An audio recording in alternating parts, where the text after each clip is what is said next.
Frangin, frangine, bonjour et une fois de plus, bienvenue sur ma chaîne YouTube. Si tu te connectes pour la première fois, n'oublie pas les 3 actions à mener, à savoir d'abord t'abonner. Il faut t'abonner mon frère, on en a besoin. De 2, il faut partager la vidéo afin que les autres puissent aussi en bénéficier. Et de 3, il faut liker la vidéo. N'oublie pas aussi d'activer la cloche de notification afin de pouvoir être informé de toutes les futures vidéos.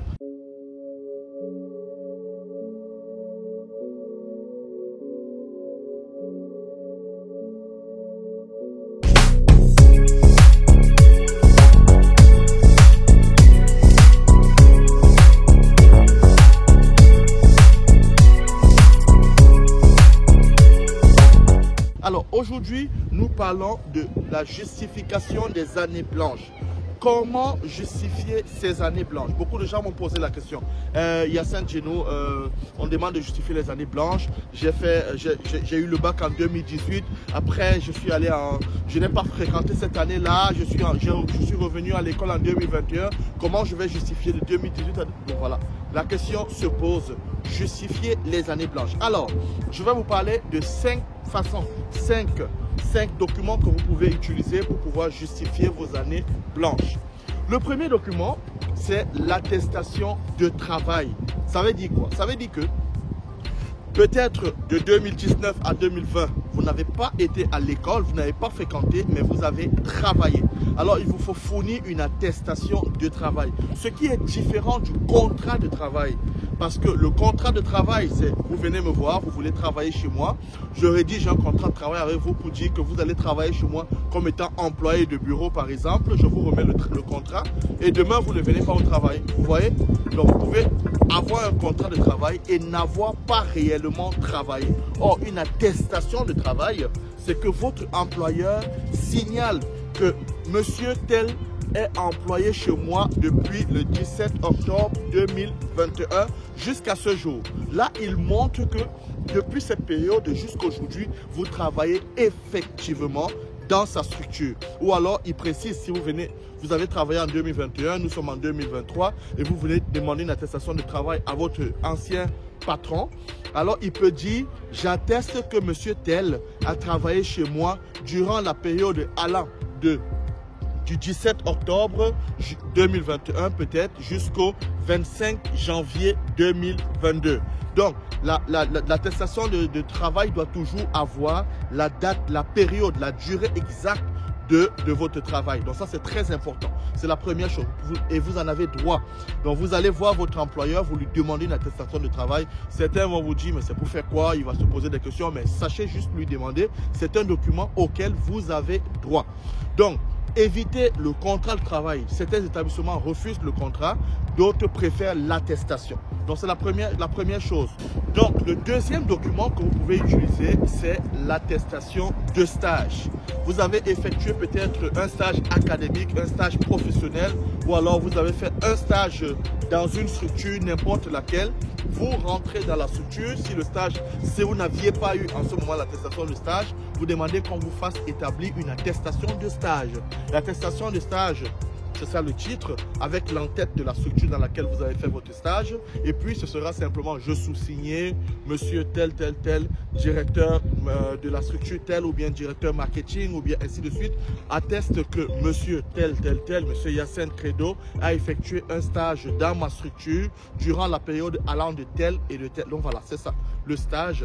Vous demandez une attestation de stage. Voilà un deuxième document que vous pouvez utiliser pour justifier vos années blanches. Troisième document, l'attestation de cours de langue. Certaines personnes m'ont contacté en me disant, j'ai d'abord fait 2 années d'études, j'ai fait la langue italienne, après j'ai pas eu le visa pour l'Italie, maintenant je reviens vous retournez dans l'école dans laquelle vous avez fait votre cours, vous demandez qu'on vous donne une attestation de cours de langue. Donc ça aussi on peut vous donner, ou un certificat de scolarité, non, parce que ce n'est pas une école en réalité, c'est un centre linguistique. Donc on peut vous donner une attestation disant que vous avez suivi le cours, ou alors si vous avez par exemple obtenu le ZEDAF ou bien la TILS, vous pouvez aussi mettre le document qui atteste que oui, vous avez fait la formation et voilà le document que vous avez obtenu. Donc, le quatrième élément que vous pouvez utiliser, et certains souvent ne le savent pas ou alors ont peur de l'utiliser, c'est une déclaration sur l'honneur. Généralement, quand vous postulez dans les écoles vous placent déjà dans les rubriques où vous avez les éléments, les documents à fournir, il y a l'attestation sur l'honneur. Au moins, à ULB, vous avez ça, que ce soit à l'Université de Liège, vous avez aussi cette attestation.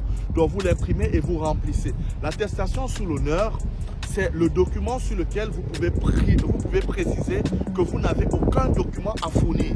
Ça veut dire que soit vous avez les documents que vous devez fournir sont indisponibles ou alors vous n'avez effectué aucune activité durant cette période-là. Alors vous présentez une attestation sur l'honneur qui signale tout simplement que je déclare sur l'honneur que durant la période allant du 22 février 2021 au 24 août 2022, je n'ai effectué aucune activité. C'est une attestation sur l'honneur. C'est vrai, c'est à vos risques et périls parce que les établissements seront davantage intéressés par un candidat qui signale qu'il a effectué des activités et qui peut-être sont en lien avec les études qu'il projette par rapport à un candidat qui dit je n'ai rien fait. Donc ils vont... Mais c'est mieux de produire l'attestation sur l'honneur que de produire des faux documents. Parce que les faux documents, faites attention, ça peut toujours vous rattraper. Donc, attestation sur l'honneur, déclaration sur l'honneur, c'est le mot, mais pas attestation. Déclarant que je n'ai effectué aucune activité, en foi de quoi la présente attestation, la présente déclaration est effectuée pour servir. Voilà, vous faites ça, vous déposez. Vous dire je n'ai rien fait durant cette période, ou bien vente à la sauvette, vous pouvez mettre peut-être vente à la sauvette, si vous étiez commerçant, si vous étiez callboxer, un truc comme ça, vous pouvez mettre, dire j'ai fait de la vente à la sauvette et je n'ai aucun document pour le prouver, tout simplement. Et ça passe. Le cinquième et dernier document que vous pouvez, pas le dernier, parce que ce que je cite, la liste n'est pas exhaustive, mais le cinquième document que vous pouvez aussi employer, c'est une attestation de formation. Pour dire que durant telle période, j'étais en formation, j'ai fait une formation en informatique, j'ai fait une formation, je ne sais pas, peut-être en montage vidéo, secrétariat bureautique, ce genre de choses. J'ai fait une formation, une attestation de formation, ça aussi, ça va vous aider. Vous en aurez bien évidemment besoin. Alors voilà, en quelque sorte, les 5 documents, donc les 5 types de documents que vous pouvez employer pour pouvoir justifier vos années blanches lorsque vous postulez dans les établissements. Alors, n'oubliez pas, je vais faire cette précision. Les gars, évitez au maximum de produire de faux documents. Jusqu'ici, les Camerounais sont particulièrement reconnus comme étant ceux-là même qui sont le cœur des faux documents, au point que sur le site de l'Université de Liège, il est bien précisé que certaines personnes se font arnaquer, certaines personnes présentent des faux documents et ils ont mis en l'occurrence les Camerounais comme intermédiaires. Donc faites très attention. Nous sommes déjà, je peux dire, les Camerounais sont déjà calqués en quelque sorte. Donc faites attention. Et en parlant des Camerounais, je parle de l'Afrique, je parle de tout le monde. Donc voilà, c'est simplement pour vous inviter à faire très attention. Il y a des gens qui ont eu des refus de visa, des refus d'admission parce qu'on s'est rendu compte que les documents étaient de faux documents, de faux bulletins et tout le reste. Il y a eu des gens qui ont fait des attestations, on a appelé la structure en question, la structure a dit non, on ne le connaît pas, ou alors on s'est rendu compte que la structure n'existait pas. Il y a des gens qui ont créé même des entreprises, c'est-à-dire sur le papier bien évidemment, des entreprises fictives et établir des attestations de formation, des attestations de stage et tout, et pourtant ça n'existait pas. Faites très attention de faire le faux du faux.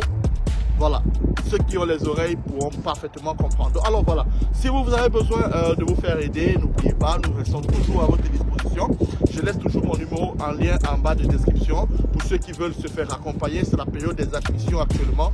Et nous pouvons bien évidemment vous aider à postuler, vous aider au moins à vous orienter et tout le reste. Et je vous invite tout simplement à rester assez vigilant et assez attentif parce que les bonnes choses s'annoncent encore. Merci d'avoir écouté ma vidéo. N'oubliez pas les 3 actions à mener. Toujours vous abonner, partager et enfin liker. Je vous remercie. Bonsoir.